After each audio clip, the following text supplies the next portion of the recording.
Hello students, विजय sir की maths की class में आज हम 11th की मैथ्स स्टार्ट करने जा रहे हैं। 11th की मैथ्स में हम स्पीड थोड़ी सी ज़्यादा रखेंगे वीडियो में पढ़ने की। तो स्टार्ट करते हैं सेट से। सेट की डेफिनेशन क्या होती है? Set is a well defined collection of object या numbers. Set is a well defined collection of object and और नंबर। तो अभी हमें डेफिनेशंस याद रखने की ज़रूरत नहीं है। 11th स्टैंडर्ड से आपको डेफिनेशंस वगैरह नहीं पूछी जाएंगी, फिर भी मैं इसको आपको इजी तरीके में सब चीज़ों को समझाने की कोशिश करूँगा। तो सेट मतलब क्या होता है? सेट मीन्स जैसे आपने सुना होगा, कोई बोलता है मेरी लाइफ तो सेट हो गई। सेट हो गई मतलब वो अच्छे से रहने लग गया, अब सारी चीज़ें एक ऑर्गेनाइज्ड वे में होगी। तो उसी तरह से सेट भी क्या होता है? सेट एक नंबर्स या ऑब्जेक्ट का कलेक्शन होता है जिसको हम कर्ली ब्रैकेट्स में लिखते हैं, और एक वेल ऑर्डर्ड में, वेल ऑर्डर्ड मीन्स आइदर हम असेंडिंग या डिसेंडिंग ऑर्डर में उसको लिखते हैं। एडिशनली उसके अंदर एक चीज़ हम और क्या ध्यान रखेंगे कि कोई भी नंबर या ऑब्जेक्ट उसमें रिपीट नहीं होना चाहिए। तो सिंपल वर्ड्स में सेट को हम पहली चीज़ हो गई, हम कैपिटल लेटर से डिनोट करते हैं, जैसे कि सेट ए लिखा है मैंने। सेट के ऑब्जेक्ट या नंबर्स को कर्ली ब्रैकेट में लिखेंगे। सेट्स के एलिमेंट्स जो कि नंबर या ऑब्जेक्ट सेट के अंदर है, उनको हम सेट के एलिमेंट्स बोलते हैं। उनके बीच में कॉमा होगा, और ये सारे एक असेंडिंग या डिसेंडिंग या किसी प्रॉपर ऑर्डर में होंगे। और लास्ट पॉइंट क्या है कि ये सेट के जितने भी एलिमेंट्स हैं, सेट के जितने भी एलिमेंट्स हैं, उनमें से कोई भी एलिमेंट रिपीट नहीं होगा। उनमें से कोई भी एलिमेंट रिपीट नहीं होगा। जैसे सेट ए मेरा है, इसमें मैंने लिख रखा है 1 2 3 डैश डैश डैश और कर्ली ब्रैकेट क्लोज कर दिया। तो ये एक सेट हो गया जिसमें एलिमेंट्स है 1 2 3 और भी कई सारे एलिमेंट्स हैं जो आगे असेंडिंग ऑर्डर में लिखे हुए होंगे। तो इस टाइप के सेट को जिसमें इनफाइनाइट एलिमेंट्स हो, मीन्स डैश डैश डैश करके छोड़ दिया हमने, means number of elements infinite है, उसको हम बोलते हैं इनफाइनाइट सेट या इनडेफिनिट सेट। इनफाइनाइट सेट भी बोल सकते हैं या इनडेफिनिट सेट भी बोल सकते हैं, क्योंकि उसमें कितने एलिमेंट्स है हमको कंफर्म पता नहीं है, पर ये पता है कि बहुत सारे या इनफाइनाइट है, इसलिए इनको बोलते हैं इनफाइनाइट या इनडेफिनिट सेट। दोनों में से कुछ भी बोल सकते हैं ना। अभी सेट बी सी डी मैंने 3 सेट्स यहाँ पे लिख रखे हैं। इनमें मैंने डेफिनेट नंबर ऑफ एलिमेंट्स लिए हैं। तो इन सेट्स में डेफिनेट नंबर्स ऑफ एलिमेंट है, तो इनको हम डेफिनेट सेट या फाइनाइट सेट बोलेंगे। जिन सेट्स में नंबर ऑफ एलिमेंट्स फिक्स हो, 3 है, 4 है, 10 है, 1000 है, 10,000 है, लेकिन उनकी क्वांटिटी हमें पता है कितनी है, उनको हम फाइनाइट या डेफिनेट सेट्स बोलेंगे। तो इन बी सी और डी सेट्स में मैंने जैसे लिखा है कि फर्स्ट सेट है मेरा बी 1 2 3, तो ये मेरा सेट प्रॉपर ऑर्डर में है। एक ऐसे दिस वन, ये हमारा प्रॉपर ऑर्डर में है। नाउ सेट सी जो है उसमें 1 2 1 3 लिखा है मैंने। तो 1 2 1 3 इसमें मेरा एलिमेंट 1 जो है वो 2 बार आ रहा है, या रिपीट हो रहा है यहाँ पे। तो ये मेरा प्रॉपर ऑर्डर में सेट नहीं है। इसी तरह से सेट डी में मैंने लिखा है 1 3 2, तो ये भी लिखने का एक प्रॉपर वे नहीं है सेट में नंबर्स को, क्योंकि इसमें असेंडिंग या डिसेंडिंग ऑर्डर हमने नहीं लिखा है। हम इसको सेट बोल सकते हैं, लेकिन ये सेट प्रॉपर सेट नहीं है। नाउ एक सेट मैंने यहाँ स्मॉल सेट लिखा है E is equal to 1, curly bracket में लिखा है E is equal to 1। It means इस सेट में ओनली एक ही एलिमेंट है, और वो एलिमेंट क्या है? 1। तो सेट्स के अंदर कितने एलिमेंट है, या जो एलिमेंट है हम कैसे आइडेंटिफाई करते हैं? आइदर सिंगलटन सेट जिसको हम बोलते हैं, जिसमें एक ही एलिमेंट हो, जैसा कि मेरा ई सेट है। तो ये एक नंबर जो है आइदर फर्स्ट या लास्ट स्टेप पे होगा, या लास्ट स्टेज पे होगा, या फर्स्ट या लास्ट पोजीशन पे होगा, ऐसा हम बोल सकते हैं। तो जैसे कि मैंने एक सेट बी 1 2 3 ले रखा है, इसमें 1 और 3 जो है फर्स्ट और लास्ट पोजीशन पे है, और 2 जो है वो बीच की किसी पोजीशन पे है। तो कॉर्नर के एलिमेंट्स को छोड़ के बाकी जितने भी एलिमेंट्स होंगे वो सारे 2 कॉमास के बीच में लिखे जाएंगे, इस बात पे आपको थोड़ा सा ध्यान देना है, ठीक है।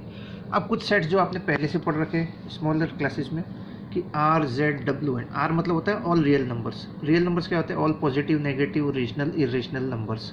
इन सब के ग्रुप को या कलेक्शन को हम बोलते हैं आर, या रियल नंबर, या सेट ऑफ रियल नंबर। अभी जेड क्या होता है? इंटीजर्स। तो अगर मैं ऑल रियल नंबर्स में से फ्रैक्शनल नंबर का सेट माइनस कर दूँ, तो जो नंबर्स बचेंगे वो हो जाएगा मेरा इंटीजर्स। ऑल रियल नंबर्स में से मैं सारे पॉजिटिव, नेगेटिव, फ्रैक्शनल नंबर सारे मैं डिलीट कर दूं, तो जो नंबर्स बचेंगे वो हो गया मेरा जेड या इंटीजर्स। अब डब्ल्यू सेट्स मतलब क्या हो गया? Z minus negative integers. तो z में सारे इंटीजर्स थे, उसमें से मैं नेगेटिव इंटीजर्स छोड़ दूँ तो मेरे पास बचेगा 0, 1, 2, 3 ये और सारे पॉजिटिव इंटीजर्स। तो w मेरा होता है होल नंबर्स। तो होल नंबर्स क्या होता है 0, 1, 2, 3, 4, 5, 6 एंड डैश डैश डैश हम लिख सकते हैं।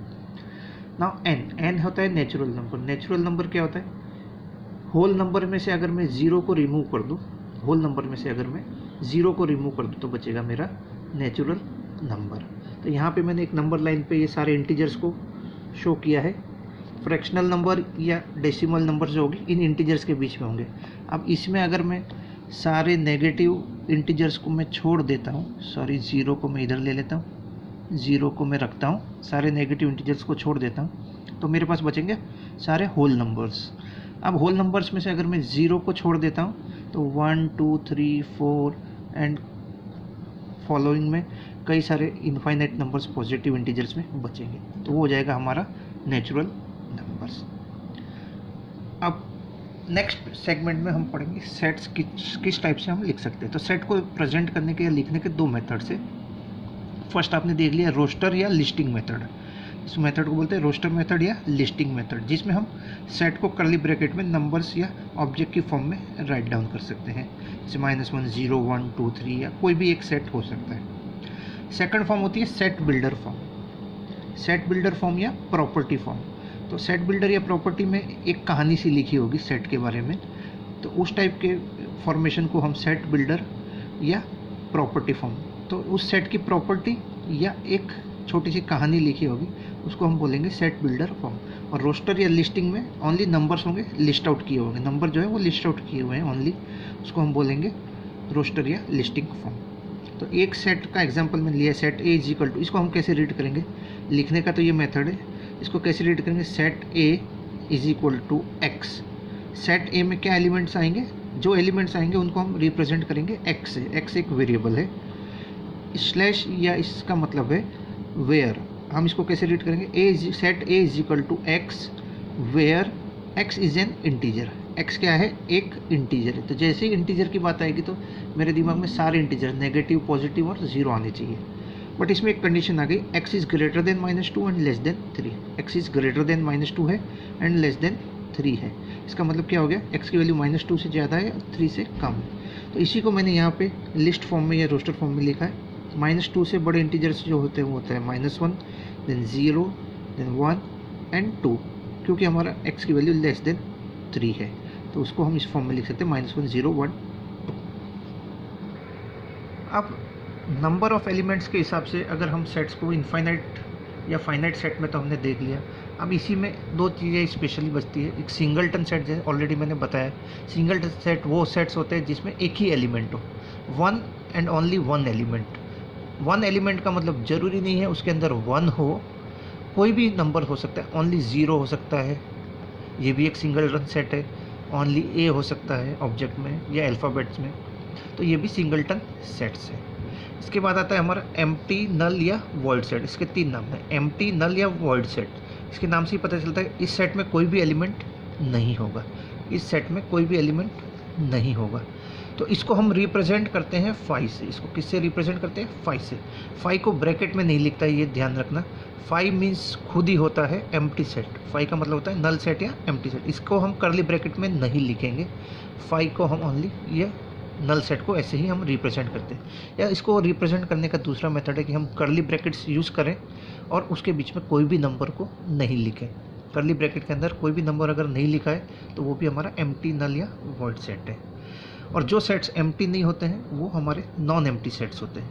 मीन्स जिस भी सेट में एक भी एलिमेंट है तो वो नॉन एम्प्टी सेट है, जो खाली नहीं है, जिसमें 1, 2 या 3 या इनफाइनाइट एलिमेंट्स है, उसको हम नॉन एम्प्टी सेट बोलते हैं। एक एग्जांपल मैंने यहाँ पे स्पेशल दिखाया आपके लिए, 5 within curly bracket. 5 within curly bracket का मतलब है कि एक सेट है जिसका एलिमेंट का नाम ही 5 है। एक ऐसा सेट है जिसमें जो एलिमेंट है उसको एलिमेंट का नाम ही 5 है। तो इस 5 को देख के मैं इसको ये नहीं बोल सकता कि ये नल सेट है। इस 5 में और इस 5 में काफ़ी डिफरेंस है। ये 5 विदाउट कर्ली ब्रैकेट है, इट मीन्स ये रिप्रेजेंट कर रहा है मेरा नल सेट को, और ये 5 मेरा जो है विद इन कर्ली ब्रैकेट है, तो ये या मिडिल ब्रैकेट है, ये मेरा रिप्रेजेंट कर रहा है सिंगलटन सेट को, जिसका की एलिमेंट जो है वो 5 है।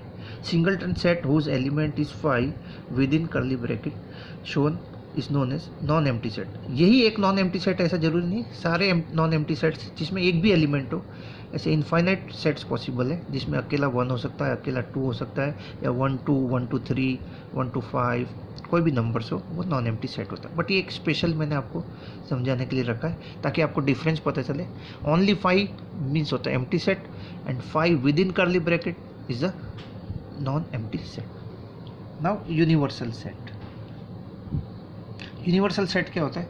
A set which is having all the elements. All the elements means अब क्या हो सकता है? तो यूनिवर्स की डेफिनेशन सबके लिए डिफरेंट डिफरेंट हो सकती है। तो फॉर एग्जांपल मैं आपको छोटा सा समझाता हूँ। जैसे एक छोटा बच्चा जैसे ही पैदा होता है तो उसके लिए यूनिवर्स या उसकी दुनिया क्या है?